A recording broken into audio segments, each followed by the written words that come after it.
ওরে কুলকুলি রে। Hello everyone, আমি পায়েল। আমার নতুন একটি ভিডিওতে সবাইকে এত এত ভালোবাসা। আশা করি আপনারা সবাই খুব ভালো আছেন, আর আমরাও কিন্তু বেশ ভালোই আছি।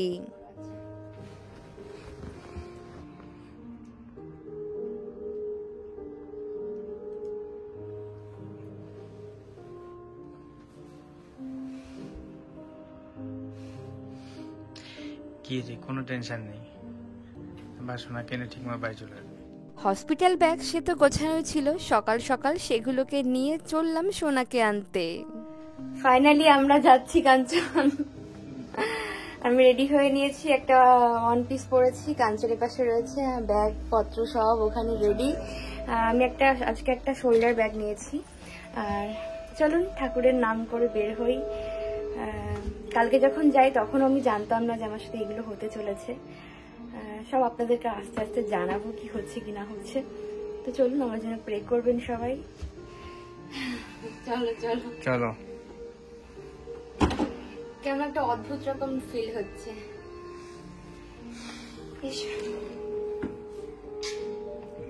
করে দিলাম। তোমার কেমন লাগছে? খুব এক্সাইটেশনে আছো? এক্সাইটেড লাগারই কথা। আমি দেখো না, আমি পুরো একদম কথা আমার সব উল্টে পাল্টে। 9:30 মতো বাজে, আমাদের টাইম রয়েছে 10টায়। বাড়ি থেকে তো খুব কাছে সামনে, যেমনটা আপনারা সবাই জানেন। তো এখন যাচ্ছি দুজনে মিলে। এই যে আমার সোনাকে নিয়ে আমি যাচ্ছি, সোনা আমার কোলে করেই বাড়িতে এসে। আমি খুব এক্সাইটেড কাঞ্চন, দেখা যাক কি হয়। Hope for the best. গতকালকে ছিল আমার 37 উইকের উইকলি চেক আপ। এতদিন হয়ে গিয়েছে, কত চেক আপে গিয়েছি, কিন্তু গতকালকে গিয়ে আমি যা রেজাল্ট পেলাম সেটা শুনে আমি তো রীতিমতো হতবাক। ডক্টর বললেন আমার প্রচন্ড হাই ব্লাড প্রেশার তো আছেই, সাথে হাইপার টেনশনেরও সিমটমস রয়েছে।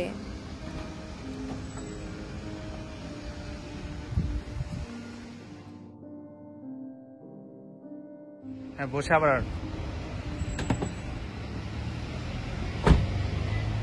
গত 9 মাস ধরে এতবার ডক্টর দেখিয়েছি, কত চেক আপ হয়েছে, কোনোদিনও ডক্টরের মুখ থেকে এই কথাটি আমাকে শুনতে হয়নি। আমার হাই ব্লাড প্রেশার এবং হাইপার টেনশনের সিমটমস রয়েছে। তবে বৃহস্পতিবার বিকালবেলায় এরকম হওয়ার পর আমি তো ভীষণ ঘাবড়ে যাই। ডক্টর বলেন আমাকে তড়িঘড়ি করে এক্ষুনি ভর্তি হতে হবে। কিন্তু বাড়ি থেকে তো আমি গিয়েছিলাম ডক্টর দেখাতে। মানসিক প্রস্তুতি ছাড়াই কিভাবে হসপিটালে ভর্তি হই? ওই সময় আমি তো রীতিমতো কান্নাকাটি করে ফেলি, আর এত টেনশন ভয় কাজ করছিল নিজের মধ্যে যে আমি নিজেকে এত অসহায় ফিল করছিলাম। আমি তো আর হাঁটতেই পারছিলাম না, হাত পা গুলো কেমন যেন একেবারে অবশ হয়ে আসছিল। তারপর মিডওয়াইফস ডক্টর ভালো করে বোঝালেন, বললেন যাতে কোনো ক্ষতি না হয়, যাতে সবটা ভালোই হ্যান্ডেল করা যায়, তাই জন্যই আমাকে এমনটি বলা হয়েছে। হসপিটাল ব্যাগ সে তো গোছানো ছিলই প্রায় ওই 8 মাসের পর থেকেই। তবে আমি আমার বাচ্চার জন্মের আগের দিন মানে বৃহস্পতিবার বিকাল বেলায় একেবারেই মানসিকভাবে প্রস্তুত ছিলাম না।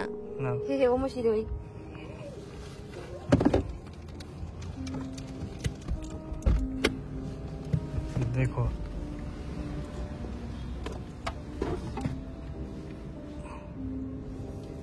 এত কান্নাকাটি করছিলাম আর ভয় পেয়ে গিয়েছিলাম। ডক্টর আমাকে বললেন তুমি এখন চাইলে ভর্তি নাও হতে পারো, তবে কাল সকাল 10টার মধ্যে অবশ্যই তুমি হসপিটালে আসবে, এমার্জেন্সিতে রেখে তোমাকে আমরা অবজার্ভ করব। আমি যেহেতু ভর্তি হতে চাইছিলাম না সেই তখনই, তাই ডক্টর আমাকে বললেন হ্যাঁ তুমি বাড়ি যাও, তবে 3 ঘন্টা পর পর প্রেশার চেক করবে, আর যদি রাতের মধ্যে খুব বাড়াবাড়ি হয়ে যায় তবে অবশ্যই আমি যেন হসপিটালে ফোন করে দিই। সেই মতো বাড়িতে চলে আসি। প্রস্তুতি শুরু হয় সকালবেলায় আবার হসপিটালে যাওয়ার।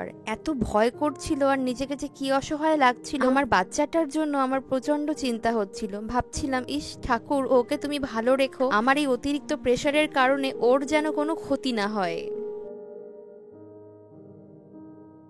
যাই হোক, হসপিটালে এসে সবার আগে নতুন করে আবার প্রেশার আর ওয়েটটা চেক করি।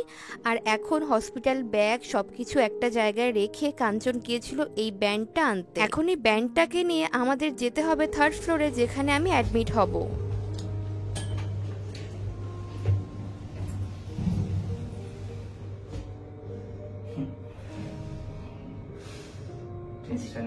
কিসের টেনশন রে ভাই, খুশি জিনিস।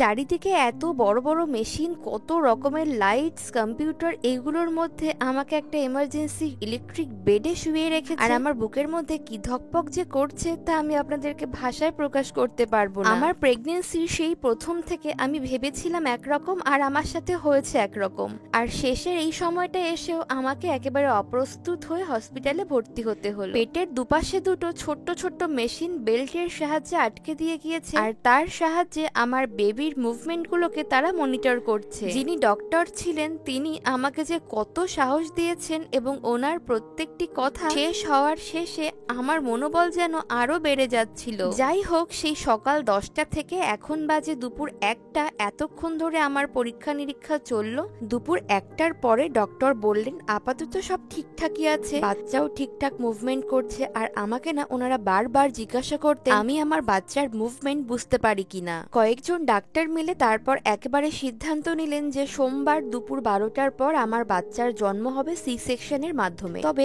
আমার যেহেতু এখন 37 উইক চলছে, তাই ওনারা কিছুক্ষণ ভ্যাজাইনাল ডেলিভারির জন্য প্রথমে ট্রাই করবেন, আর যদি সেটা না হয় তবে ওনারা অবশ্যই সি সেকশনের মাধ্যমে আমার বাচ্চার ডেলিভারি করবেন। এমনিতেও এখানকার জেনারেল হসপিটালগুলিতে একজন ডক্টরকে দীর্ঘদিন ধরে একভাবে দেখিয়ে যাওয়া সম্ভব নয়, কারণ এখানে তো সবার শিফটিং ডিউটি, যে ডক্টর থাকবেন তাকেই আমরা দেখিয়েছি বরাবর। কিন্তু লাস্ট 3টে সপ্তাহে আমরা সৌভাগ্যক্রমে একজন ডক্টরকে পেয়েছিলাম চেকআপের ক্ষেত্রে। উনি ছিলেন একজন লেডি ডক্টর, এত ভালো মানুষ ছিলেন, এত সুন্দর, এত কথার মাত্রা ওনার ভালো যে ওনার কাছে যে কোনো পরিস্থিতির পেশেন্ট গেলেই তার মনোবল বাড়তে বাধ্য।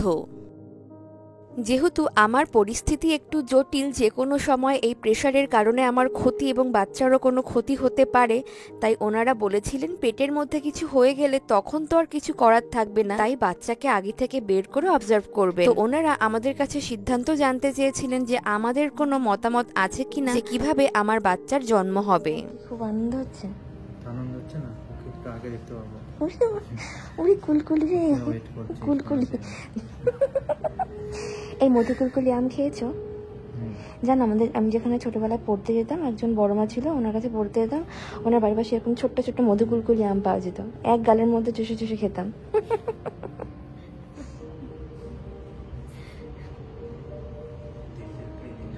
সত্যি আমরা ভাবতেই পারছি না দিনটা চলে গেল।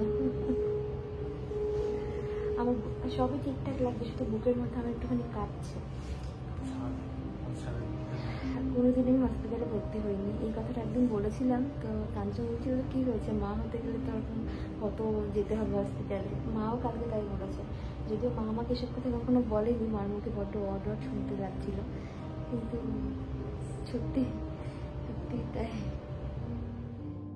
তবে আমি আর কাঞ্চন সবসময় বলেছিলাম যে না, আপনারাই ডক্টর, আপনারাই সিদ্ধান্ত নেবেন যে কোনটা করলে ভালো হবে, তাই তো আপনাদের কাছে ছুটে আসা। আমরা ওনাদেরকে এটাও জানাই যে পরিস্থিতি অনুযায়ী যে কোনো সিদ্ধান্ত ওনারা নিতে পারেন আমাদের বিষয়ে।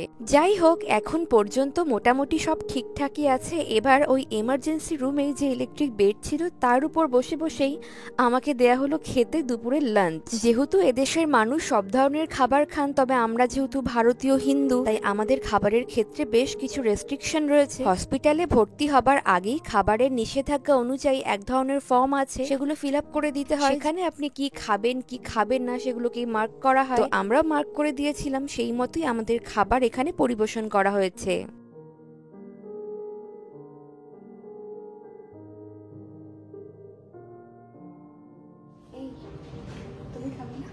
আমাকে দেয়নি, ওকে দেয়নি, আমাকে দিয়েছি।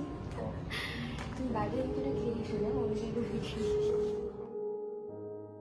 জীবনে প্রথমবার আমি হসপিটালের খাবার খেলাম, তাও আবার সেটা নিজের দেশে নয়, অন্য এক দেশে। আজকে প্রথম দিনের খাবারে ছিল সাদা স্টিকি রাইস, সাথে পোর্ক, বেল পেপার আর স্কোয়াশ দিয়ে বানানো একটা স্টার ফ্রাই আইটেম। আরও যেটা ছিল ভার্মিসেলি নুডলস, শসা আর গাজর দিয়ে বানানো একটা ঠান্ডা ঠান্ডা স্যালাড, আর ছোট্ট একটা পাউচে ঠান্ডা ঠান্ডা হোল মিল্ক। সেই সকাল 8টার সময় একটুখানি খিচুড়ি খেয়ে আমি বাড়ি থেকে বেরিয়েছি, আর এখন তো প্রায় 2টো বাজতে চললো, এই অবধি না খেয়েছিলাম। বুঝতেই পারছেন আমার সোনা আর আমার যে কি খিদে পেয়েছে, তাই যা খাবার দিয়েছে, যা বলতে খুব ভালো খাবার দিয়েছে, সেটাই এত তৃপ্তি করে খেলাম আর পুরো পেট ভরে গিয়েছে এই অল্প খাবারেই। এখন চলুন ঝটপট করে খেয়ে নিয়ে ড্রেস চেঞ্জ করে যাব আমি ফার্স্ট ফ্লোরে, সেখানে হবে আমার কিছু এক্সট্রা চেক আপ।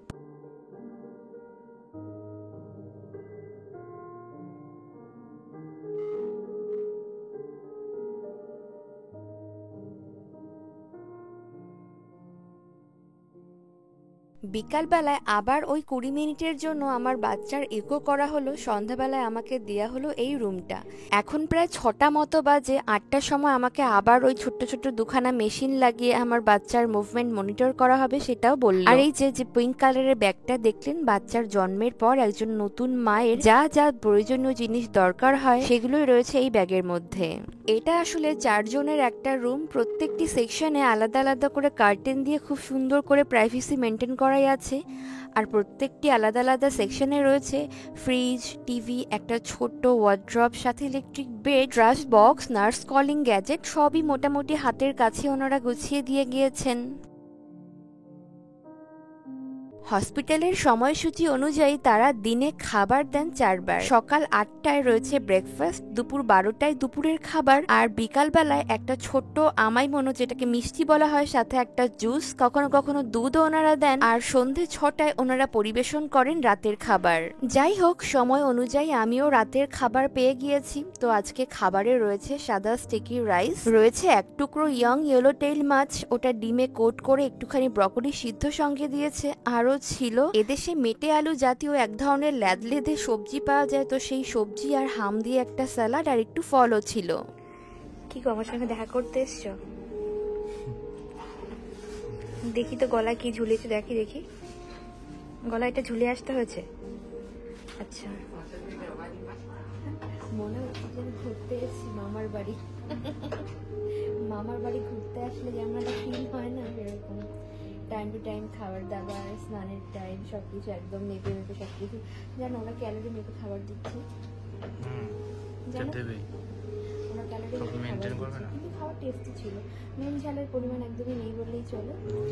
যেহেতু আমার প্রেশারটা আপ ডাউন করছিল, সেহেতু নুন ঝালের পরিমাণটা একদমই না করে দিয়েছে, কিন্তু খাবার ভালো, সত্যি ভালো খেতে। এরপর রাতেবেলা ঘুমিয়ে পড়বো, রাত 10টায় লাইটটা বন্ধ করে দেবো। তুমি কাঞ্চন বাবা হয়ে গেলে।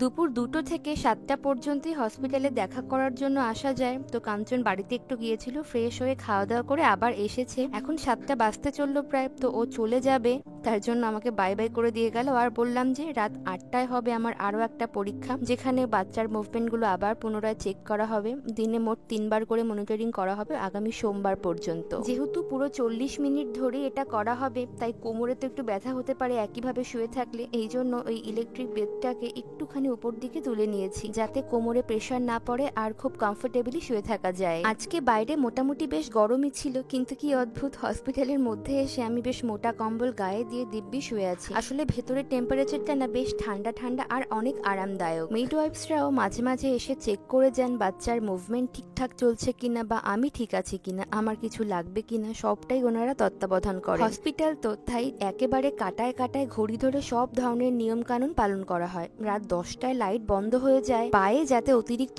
জল না উঠে যায় তার জন্য ওনারা এক ধরনের টাইট ম্যাটারনিটি সক্সও দিয়েছেন। তো সেটাও আমি 2 পায়ে পরে নিয়েছি একটা বালিশের সাহায্যে, পা দুটোকে আবার একটু ওপরেও তুলে রাখছি। চলুন সবাইকে গুড নাইট বলে ভিডিওটি এখানেই শেষ করছি। দেখা হচ্ছে পরবর্তী ভিডিওতে। Bye bye.